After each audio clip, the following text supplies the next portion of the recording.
Corona virus महामारी को रोकने के लिए देश भर में पिछले 1 महीने से लॉकडाउन चल रहा है, जो 3 मई तक चलेगा।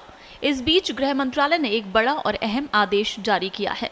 जानकारी के मुताबिक देश में आज से तमाम दुकानों को शर्तों के साथ खोलने की इजाजत दी गई है। गृह मंत्रालय ने शुक्रवार देर रात देश के लाखों दुकानदारों को खुशखबरी दे दी है। मंत्रालय ने एक आदेश जारी कर शनिवार सुबह से सभी राज्यों और केंद्र शासित प्रदेशों में रजिस्टर्ड दुकानों को शर्तों के साथ खोलने की अनुमति दी है।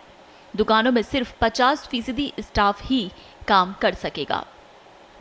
केंद्र सरकार ने निगम क्षेत्रों से बाहर वाले इलाकों में स्थित बाजार परिसरों की दुकानों को खोलने की इजाजत दी है। इन दुकानों में सिर्फ 50% ही कर्मचारी काम करेंगे और मास्क पहनने से लेकर सामाजिक दूरी सहित सभी तय दिशा निर्देशों का पालन करना होगा। केंद्रीय गृह सचिव अजय भल्ला ने एक आदेश में कहा कि नगर निगमों के दायरे और उसके पड़ोस में स्थित सभी एकल दुकानों को बंद के दौरान खोले जाने की अनुमति होगी। हालांकि नगर निगम के दायरे में स्थित बाजार वाले स्थानों की दुकानें 3 मई तक बंद रहेंगी। ये छूट संक्रमण के हॉटस्पॉट इलाकों में नहीं दी गई है। इस छूट में बहु और एकल ब्रांड की मॉल वाली दुकानें शामिल नहीं हैं। आपको बता दें, केंद्र सरकार ने 20 अप्रैल के बाद लॉकडाउन में कुछ छूट देने का वादा किया था। ताजा छूट से छोटे व्यापारियों का लॉकडाउन में होने वाले नुकसान में कुछ कमी आने की संभावना है। 24 अप्रैल को लागू किए गए लॉकडाउन के बाद फार्मेसी और कुछ जरूरी चीजों की आपूर्ति करने वाली दुकानों को छोड़कर सभी दुकानों को बंद करने का आदेश दे दिया गया था। भारत में कोरोना वायरस के कुल मामले 23,400 का आंकड़ा पार कर चुके हैं। इनमें 723 लोगों की मौत भी हो चुकी है। सबसे ज्यादा मामले महाराष्ट्र में सामने आए हैं। वहां अब तक 6,430 मामले सामने आ चुके हैं। वहीं गुजरात में 2,664, दिल्ली में 2,376, राजस्थान में 2,059, तमिलनाडु में 1,683 और मध्य प्रदेश में 1,852 लोगों में कोरोना के संक्रमण की पुष्टि हो चुकी है। भारत में कोरोना वायरस के नए मामलों में थोड़ी गिरावट आई है।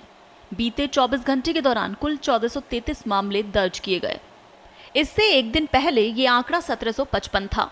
इस गिरावट में कोरोना वायरस से सबसे ज्यादा प्रभावित महाराष्ट्र का सबसे बड़ा योगदान रहा, जहां नए मामले करीब 50% घट गए। हालांकि दूसरी तरफ बीते 24 घंटे के दौरान कोरोना वायरस से मौतों की संख्या में बढ़ोतरी देखने को मिली है।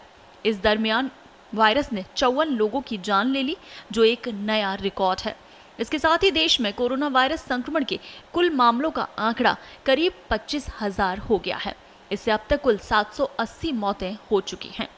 इससे पहले शुक्रवार को दिल्ली में स्वास्थ्य मंत्रालय के संयुक्त सचिव लव अग्रवाल ने बातचीत में कहा कि अब तक कोरोना वायरस संक्रमण से उबर आने वाले मरीजों की कुल संख्या 4,814 हो गई है।